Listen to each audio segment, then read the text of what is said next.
Hello folks, welcome to Neeru's Biology Made Easy. Your choice is my voice. This is Neeraja presenting you a detailed presentation on the topic Nutrition in Organisms from the chapter Life Processes for Class 10 students. Are you ready? Topic is Nutrition in Organisms.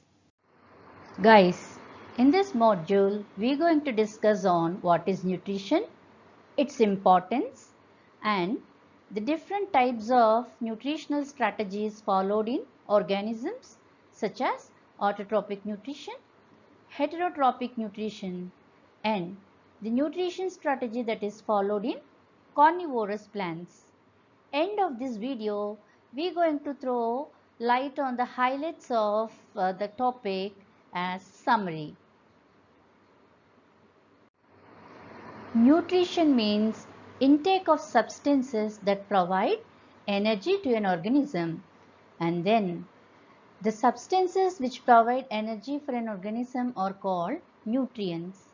There are major nutrients that are required for a life form are carbohydrates, proteins, fats, vitamins and minerals. And then most importantly, all the organisms, they need water as an essential nutrient. Though water do not provide any kind of energy, but it is the universal solvent which is needed to work out various biochemical pathways needed for all the metabolic activities for a organism. So, the major nutrients that are required for a life form are carbohydrates, proteins, fats, vitamins, minerals and also water. And why the organism need all these nutrients? Why should they intake these substances is the point.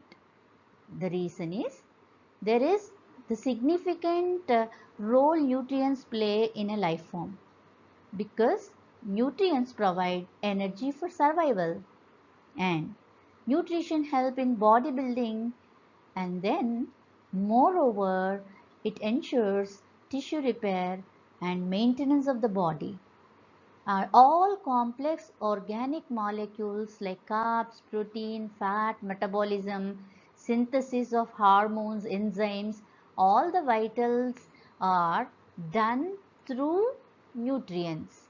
So nutrition is one of the most important basic life processes all organisms, irrespective they are unicellular or multicellular. They try to procure nutrients through various strategies.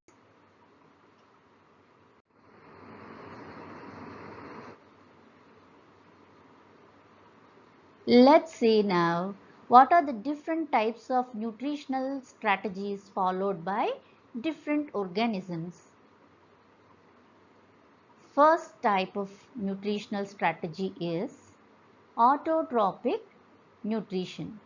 In autotrophic nutrition, organisms try to prepare food on their own or on their self by using simple inorganic molecules to prepare complex organic substances. The second mode of nutritional strategy followed is heterotrophic nutrition. The word hetero means others. In this strategy, organisms try to procure food from other organisms, which is nothing but a ready-made food. In case of autotrophic nutrition, raw materials are used and food is prepared, whereas in heterotrophic nutrition, readily prepared food is procured by the organism.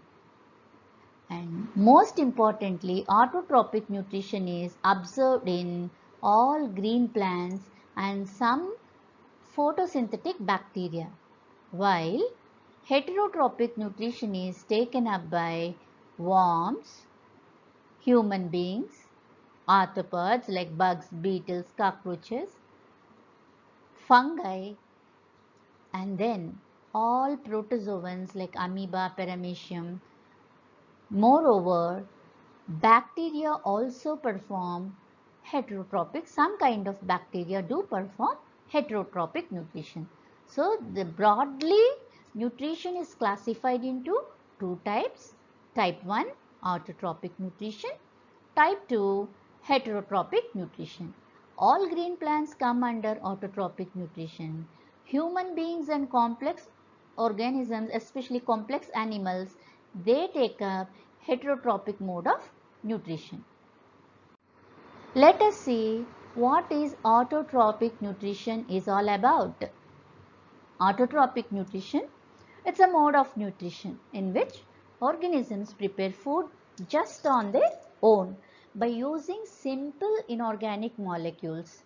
They are the outside raw materials like carbon dioxide, water. They use up to make very complex organic substances such as glucose, say carbohydrates. So such a mode of nutrition in which organisms prepare food just on their self without depending on other living things or other life forms is autotrophic nutrition. The best example for this mode of nutrition are green plants and also some kind of bacteria which are either photosynthetic or chemosynthetic. So bacteria and green plants are the best example for autotrophic nutrition. Then what are the different types of autotrophic nutrition? There are different types of autotrophic nutrition we observe in organisms. The first type of autotrophic nutrition is photoautotrophic nutrition. And the second type of autotrophic nutrition is chemoautotrophic nutrition. Now we'll see what is photoautotropic nutrition is all about. In photoautotropic nutrition, organisms use light as source of energy. The word photo means light. Tropic means food. Auto means, as you know, it is self. So organisms try to prepare food on their self by using light as the source of energy. And by using light as source of energy, complex organic materials are synthesized. The word synthesis means combining or uniting.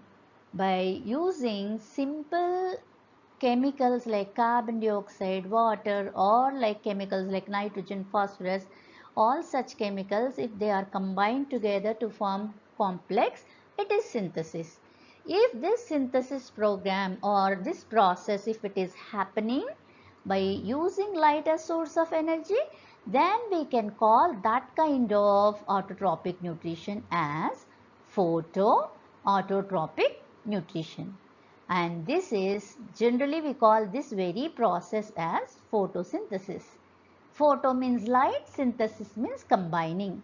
During photosynthesis, green plants try to use light as source of energy and synthesize complex organic molecule like glucose by using simple inorganic substances like carbon dioxide and water. And this very type of nutritional strategy we call it as photoautotropic nutrition. Then what is chemoautotropic nutrition is all about? The word chemo means chemicals. If the organism use chemicals as source of energy and prepare complex organic molecules, then we can call it as chemosynthesis or chemoautotropic nutrition. Again synthesis. Synthesis means combining. Combination reactions do happen between the chemicals. Different chemicals that are used for chemosynthesis are like sulfur, nitrogen, and then phosphorus.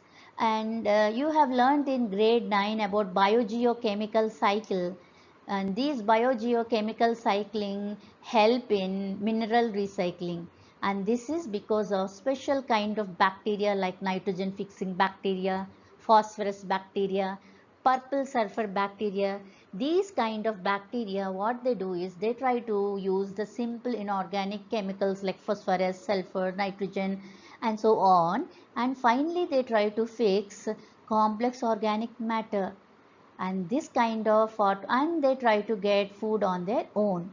That's what chemosynthesis is, another kind of autotrophic nutrition, which we call it as chemoautotropic nutrition. The best example for this are nitrogen fixing bacteria like Rhizobium, Pseudomonas, ammonia fixing one like Azobacter, Nitrosomonas, all these comes under. Then phosphorus bacteria, purple sulfur bacteria, these are also do chemosynthesis or chemoautotropic nutrition. Now, heterotrophic nutrition. In heterotrophic nutrition, organisms try to procure food from other organisms, and the food is ready-made food by feeding on others. The word hetero means others. In this nutritional strategy, organisms adopt different modes of strategies or techniques to get food from others. Either they take nutrients without damaging the other organism, or sometimes by causing harm, or through mutual association. So, basing on how they are procuring food from others, heterotrophic nutrition is classified into different categories. And the best example for this mode of nutritional style are fungi. In fungi, mushrooms and molds are the best examples. And then in complex organisms, human beings and all animals comes under this mode of nutritional strategy. Then protozoans, unicellular organisms like protozoans, amoeba, paramecium, trypnomona, trypnosoma, all these also are the best examples. And then arthropods, worms, they all take up this heterotrophic nutritional strategy. Let's see now what are the different modes of heterotrophic nutrition taken up by various life forms. Basing on how organisms are procuring food from others, heterotrophic nutrition is classified into holozoic nutrition, saprotropic nutrition, parasitic nutrition, symbiotic nutrition, mixotropic nutrition, and this mixotropic nutritional strategy is followed exceptionally by special kind of plants called carnivorous plants or insectivorous plants. The reason why we call this kind of nutrition as mixotropic is these insectivorous plants or carnivorous plants can do autotropic as well as heterotrophic nutritional modes.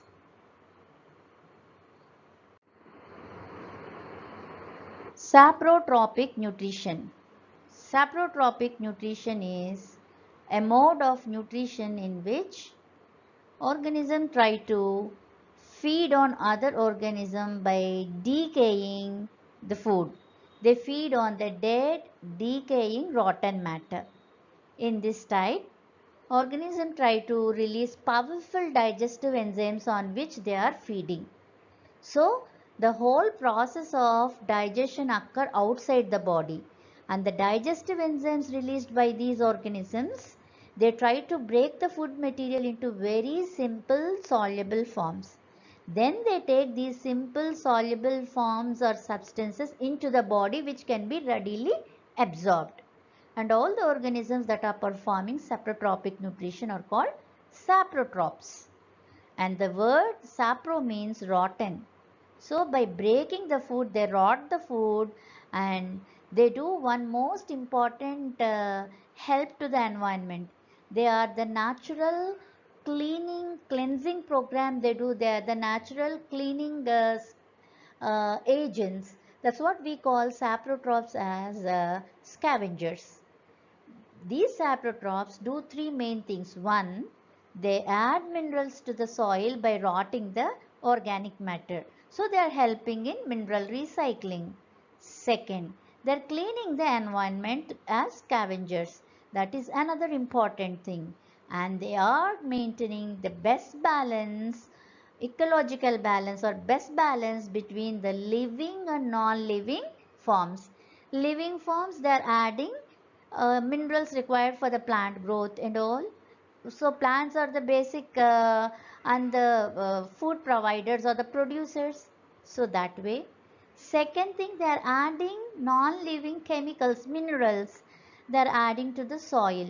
So saprotrophs are one of the beautiful a kind of organisms that are doing a wonderful job in nature, and they are maintaining ecological balance as well through mineral recycling. Imagine if there is no saprotrophs, no decomposers, what would happen? The world will be full of foul smell, and all the waste will get accumulated. So pathogens start propping up, diseases do spread, minerals will not be added to the soil, plant growth gets stunted, and what not. That's what saprotrophs have a beautiful, they're doing a beautiful job, and they are maintaining the best ecological balance in the nature. And the best examples for saprotrophic nutrition are bacteria, and then fungi like mushrooms and molds, earthworms. That's what no we call earthworms as friends of farmers, because they're feeding on the decaying debris, and they're adding minerals for the soil and adding soil fertility. They're enhancing the fertility of the soil. This is about saprotrophic nutrition. Then coming to parasitic mode of nutrition. This is a kind of heterotrophic nutritional strategy in which organisms try to live in relationship, where two organisms live in relation with each other, in which one get benefited and the other get harmed.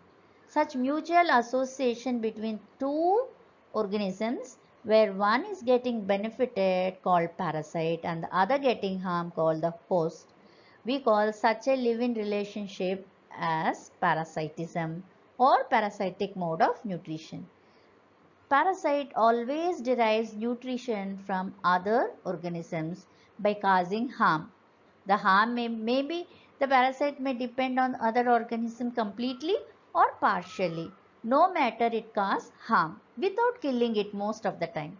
And the host is the organism that provides nourishment or nutrients to the parasite. Such a relation between a parasite and a host is called as parasitism. And we see in nature parasitic relationship in different organisms. Parasite can be an ectoparasite, or parasite can be an endoparasite. If the parasite is a plant, it is a plant parasite plant, or they can also be animal parasites.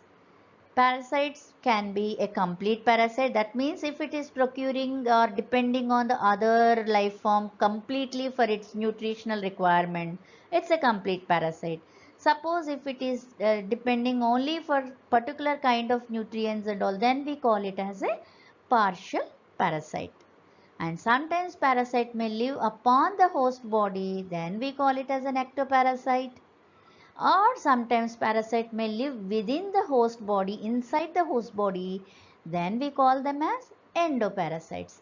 Here is an ectoparasite, a plant parasite rather, and its name is dodder, or also called as cuscuta or amarable. It's a complete ectoparasite, and this is actually an angiospermic plant. It's a flowering plant basically. But the amazing thing about this plant is it never bears leaves. So it cannot do photosynthesis. Observe the stem. The stem is yellow, long, slender, tubular stem. And it is weak stem. So it will try to climb or creep upon other trees. And as it doesn't contain any leaves, it cannot do photosynthesis. So it try to procure food from the plant on which it is creeping. And this is a complete ectoparasite. There are many other plant parasites are there, like mistletoe, orobank, and some of the orchids. These are all ectoparasites. Plant parasites can be ectoparasites, can be endoparasites, maybe complete parasite, can also be partial parasites. Likewise, there are parasites in animals too. The animal parasites what we notice are can be ectoparasites like ticks, mites, headlouse, leeches, mosquitoes. All these live upon the other animals. Observe sometimes we be finding buffaloes, cows and other cattle upon them. Birds will be pecking ticks, aphids. Upon the dogs also we be finding mites and all. So those are ectoparasites. And here dogs, buffaloes and other cattle like cow and all, they behave like hosts, providing them nutrients, and they suck the blood of these animals. And ticks, mites, headlouse, even headlouse, we are the host for headlouse. It lives upon our head and starts sucking our blood. And the headlouse is a partial parasite. It is living upon the body. So much so leeches, mosquitoes, they suck our blood. These are all ectoparasites and they are not complete parasites, they are partial parasites, most of these. They take nutrients from the host to certain extent and then they live upon the host. So they are ectoparasites. Coming to bacteria, worms, protozoans like Plasmodium that is causing malaria, or viruses that cause dengue, uh, flies, mosquitoes like Aedes mosquito and all that are causing, yeah, the viruses that cause dengue and all, they come under endoparasites. So endoparasites live inside and ectoparasites live upon the host. And this host parasite relationship, we call it as parasitism.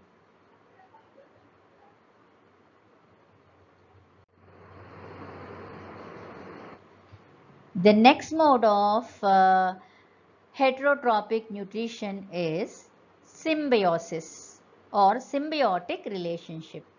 In symbiotic mode of nutrition, two organisms live in together in mutual association for food and shelter as well. And here are some symbionts: lichens, clownfish with sea anemone. In lichens, two organisms live together like fungi and algae in mutual association. And here both the organisms get benefited. Whereas in parasitism, just check back, one get benefited and the other get harmed. Whereas in symbiosis, not like that. If two organisms are living in mutual relationship and if both are getting benefited, none of them are getting harmed, you can call it as symbiosis. In this symbiosis or symbiotic mode of nutrition, the symbionts, the two organisms that are in mutual relationship or live in relationship, we call them as symbionts. And their relationship is called symbiosis. Okay, in symbiosis both get benefited, and the symbiotic relationship we be finding in nature in many cases. And birds and cattle living in symbiotic relationship, and then flowers with bees, bugs, beetles, lichens where fungi and algae live together, and symbiosis in even in human beings. In our gut we give shelter to bacteria and they help in making of vitamins, and then in defecation changing undigested waste into fecal matter. These are all best examples of symbiotic relationship. Let us see symbiotic relationship that is happening in nature in detail. See symbiosis in lichens. Lichen is not a single entity. It's not a single organism actually. A lichen is an organism that is formed by a fungi and a algae which live in mutual association. Algae and fungi live together for such a long time, and after a particular period, end of some time, the algae and fungi together forms into a single entity called lichen. In this, algae provides food and shelter for the fungi, and fungi provides what are the raw materials that are required for algae to do photosynthesis. So the raw materials are provided by the fungi. By using those raw materials, alga makes food, and that food to certain extent is shared to fungi. Fungi is getting shelter as well. Such a mutual associationship between algae and fungi over a period of time lead into a common structure called lichen. Beautiful symbiotic relationship. And the algal symbiont, in these two are called symbionts. The algal component we call it as a phycobiont, and the fungal component we call it as a mycobiont. And lichens, they do a fabulous a wonderful and a fabulous help to the nature. You know, litmus paper, what we use to test the acids and bases, whether the given substance is an acid or a base, we use a litmus paper. Yeah, and this litmus paper is made from lichens, because lichens produce powerful acids, and these acids what are produced by lichens help in withering of soil. That is another thing. So lichens, from lichens litmus paper is made, that is used in laboratory testing whether to know a given substance is an acid or a base. That is one thing. Second, they produce powerful acids as I told you, and these acids try to corrode or break rocks and help in soil formation through withering, biological withering. This is another important thing. And third and most importantly, lichens are called as biological indicators or bioindicators. Generally, people try to check, in a given area, what is the extent of pollution? Is that given area is free from pollution, or what is the extent of pollution? To check the rate of pollution in a given area, they use lichens as indicators. They'll check what is the growth of lichens in the given area. In a given area, if the lichen growth is very much high, then they will give, it is an index of the area is free from pollution or with least pollution. If lichen growth is not available in that vegetation, then it is more polluted areas. So lichens are used as biological indicators for testing or for checking the rate of pollution. This is another important thing. As I told you, algae and fungi live together and forms a lichen. Lichens be seen in different forms. Sometimes lichens form into fruiting bodies, and then we call that as fruticose lichens. Sometimes when the algae and fungi live together, they may change into a leaf-like or a flower-like lichen. Then we call them as foliage lichens. So lichens can be foliage lichens can be fruticose lichens, and lichens are the best example for symbiotic relationship, and they are the biological indicators as well. More on symbiotic relationship is the symbiotic relationship in leguminous plants. In leguminous plants, especially in the roots, they give shelter for a bacterium called Rhizobium leguminosarum. This bacterium lives in the root nodules of leguminous plants. Then what is the mutual association that is happening between the legumes and the rhizobium? Actually, what happens is, legumes need lots of nitrogen for their growth and for the seed formation and the root formation and whatnot. And they cannot use atmospheric nitrogen. So they give shelter to kind of bacterium called Rhizobium. Rhizobium, it is having beautiful and great capacity of fixing atmospheric nitrogen into the soil as nitrites and nitrates. These nitrates and nitrates are fixed into the roots of these leguminous plants by the rhizobium. Okay, and the place where the rhizobium bacteria are living in the root forms into a blob-like structure called nodule. So within a nodule there will be millions of bacterium living together, and they be providing nitrites and nitrates required for the plant, for legumes or the leguminous plants, and the plant will be providing shelter and few of the nutrients to the rhizobium. So both are getting benefited with each other, mutually association we be noticing in legumes and rhizobium bacteria, and they help each other mutually. Both of them get benefited and none of them get harmed. So an excellent symbiotic relationship or symbiosis we notice between legumes and rhizobium. And there are so many variety of pulses we be seeing every day: moong dal, urad dal, arhar, red gram, green gram, all these, right? And then chana, and then coming to groundnuts. In all these variety of plants, we collectively we call them as legumes, and in this we be finding symbiotic relationship. And let us see about holozoic nutrition. Holozoic nutrition is a kind of nutritional strategy. It's a kind of heterotrophic nutrition in which organisms try to take food as a whole. For instance, human beings are the best example for this kind of nutrition.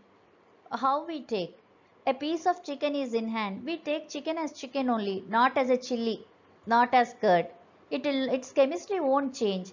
Chicken, a big piece of chicken we break in the, we when we chew, no, inside the mouth it will become a small piece of chicken, bus, nothing more. Okay. And chicken as chicken, apple piece as apple, brinjal as brinjal, bagara bangan as bagara bangan only, not like any other. We take food as a whole. After taking the food into the body, by using the digestive enzymes, we try to break them into simple, very simple, and the simplest forms. And here digestive enzymes play a major role. And then the whole process of digestion happens within the body. We are taking a food material as that food material only as a whole. After taking into it, its chemistry changes.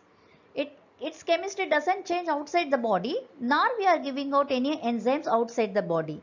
The whole process of breaking food is happening within the body. One. Second, the digestive enzymes that are breaking the food also are produced within the body. Two. Third thing, we are not changing the chemistry of the food when it is outside. We are taking it as a whole, food as a whole. The word holo means whole. We are taking food as a whole and breaking the food into simple molecules with the help of digestive enzymes. Such a mode of nutrition is called holozoic nutrition. The best example for this, human beings and all higher animals. And most amazing thing about amoeba is, amoeba also do this holozoic nutrition, though it is one-celled, unicellular, right? But unicellular amoeba also perform holozoic nutrition just like human beings. The similarity between human and amoeba is both perform holozoic nutrition in the same way. We also produce digestive enzymes and amoeba also produce digestive enzyme. Just like us, it will also try to break the complex molecules into simple molecules with the digestive enzymes as a whole. That is the common point or the similarity between amoeba and human beings with respect to holozoic nutrition. But the difference is amoeba is unicellular, whereas we human beings are multicellular. So, till now we have discussed about different nutritional strategies of heterotrophic nutrition as well as different modes of autotrophic nutrition. Now here is a typical type of nutritional strategy seen in carnivorous plants. Why do we call plants? Plants we always call them as producers. They are vegetarians. The vegetation we call plants. But what about this non-vegetarian stuff here?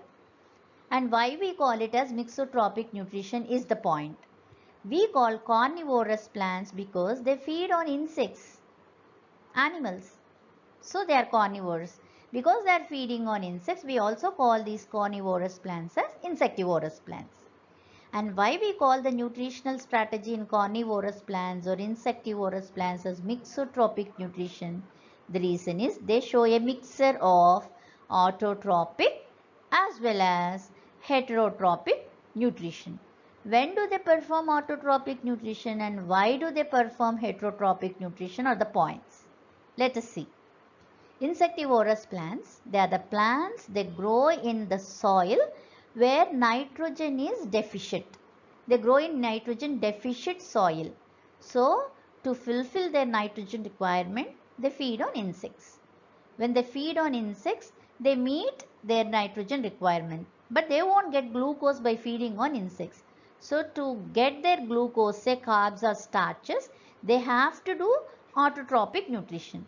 So, carnivorous plants, they normally are autotrophs, perform autotropic nutrition by using carbon dioxide, water and all. By photosynthetic process, they prepare glucose on regular basis. But when the nitrogen levels in the soil come down and when they don't have nitrogen, enough nitrogen, as the growth gets stunted if there is no nitrogen, then they try to meet nitrogen requirement by feeding on insects. So, that time if they are feeding on other animals or other living forms, we call it as heterotropic nutrition. For nitrogen, they are feeding on other animals or other organisms, so they are heterotrophs. So, basically they are autotrophs, but they also show heterotropic nutrition. That's what carnivorous plants show mixotropic nutrition. And there are many carnivorous plants we be finding in nature, and to feed on insects they take up different strategies to feed on insects. They have different trapdoor mechanisms, like see here, pitcher plant is having a lid and a pot like structure to capture insects. Here are the pitcher plants. Here is a fly trap is there. Fly trap means insect trap is there in Venus flytrap. These secrete powerful digestive enzymes inside these structures, inside the pitcher or inside the fly trap. When insects come, they secrete chemicals that are sticky and insect gets stuck up here, and then the fly trap or the pitcher lid gets closed. Here the pitcher lid gets closed. When the insect goes inside, digestive enzymes digest the insect and add nitrogen to it. Or else here you see powerful pointed teeth are present to this.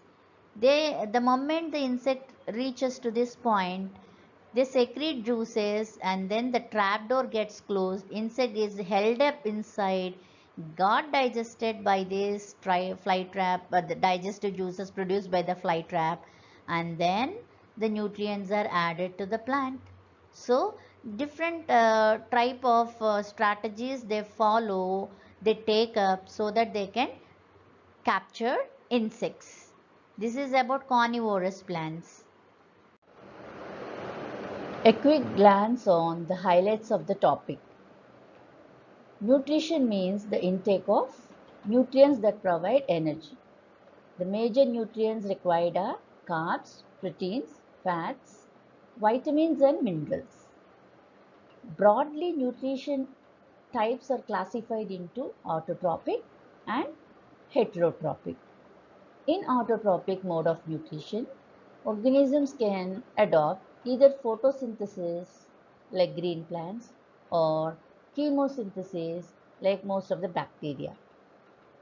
And then, basing on the body design, the environment they live, the habitat in heterotropic nutrition, life forms try to adopt different strategies like holozoic, saprotropic, symbiosis, and parasitism.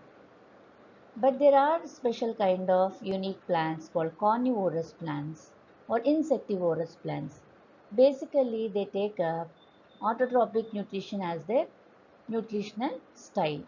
But when there is nitrogen deficiency, they try to go for heterotropic nutrition.